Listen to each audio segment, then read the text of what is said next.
They were stolen as children, torn from home and name, forged into warriors of fire and flame.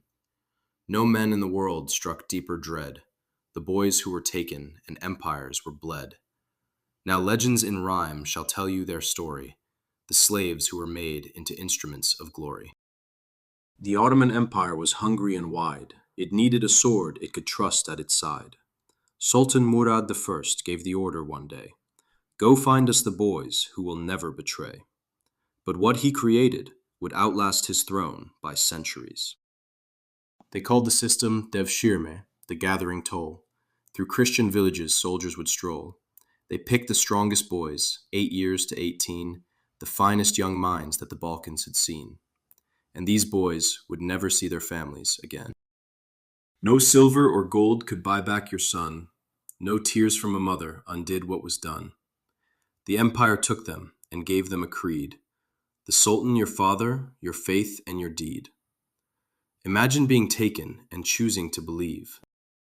They trained for years in the palace's hand. They learned every language, every law of the land. No wine and no women, no family or ring. Their armor, their brothers, their sultan, their king. The loneliest soldiers the world had ever built. They wore the white cap upon every head and marched to the sound that their enemies dread. The meter war drums were pounding the air, a rhythm that said, "There is no mercy there." Now here is where the terror truly begins. At Nicopolis in 1396, the Crusaders rode in with their confident tricks. The French knights charged first and rode to their fall, and then came the Janissaries and finished them all.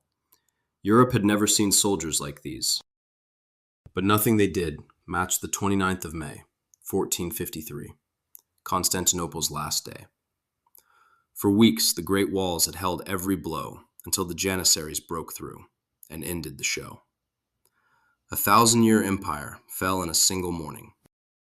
Mehmed the Conqueror rode through the gate, and history bowed to the weight of that date. The Hagia Sophia fell silent in awe. A new world was carved by the blade and the law. And the Janissaries were just getting started. At Calderon in 1514 they stood, against Persian fire that blazed where they could. Selim the Grim used their steel and their will, and broke the Safavid line on that hill. What no king had done, a slave soldier achieved. At Mohawks in 1526 they came, and Hungary burned in an afternoon of flame. King Louis II rode into their wall, 2 hours, a kingdom, and then came the fall. 2 hours, that is all it took. At their peak, they numbered 100,000 strong, a force that no enemy faced for long. From Belgrade to Baghdad, from Cairo to Crete, the Janissary boot on every cobbled street. But power that great always bends toward the throne. For the men who had nothing now wanted it all, and sultans who stumbled were heading for a fall. They toppled Osman II in 1622, a sultan strangled by the men he thought he knew. The weapon had turned against its maker.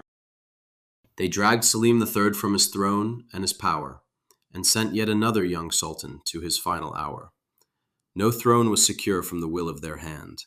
The army that served had become the command.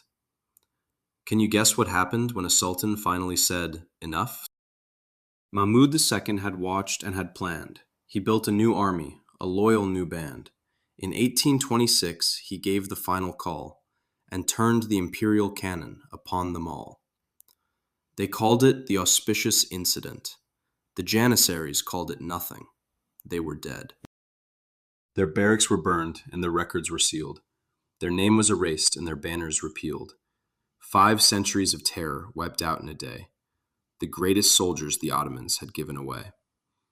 And yet, the world still carries their echo. The word Janissary crossed to every tongue, from Ottoman to French before the ink was young. Through Italian merchants and crusading lore, a word born in blood that the ages adore. But there is one last thing you may not know. Among the boys taken were futures beyond war, a grand vizier, a poet, a scholar, and more. Ibrahim Pasha climbed from the chains that he bore to rule the whole empire at Suleiman's door. Stolen childhood, and the highest seat in the world. So what does it mean when a chain makes a king, when a cage is the place where the eagles take wing? The Janissaries answered that question with steel, a lesson in power the centuries still feel. If the thunder of war drums has stirred something deep, then legends and rhyme have done well in their keep. Leave a like, leave a comment, let your voice be heard, subscribe to the channel, and spread every word.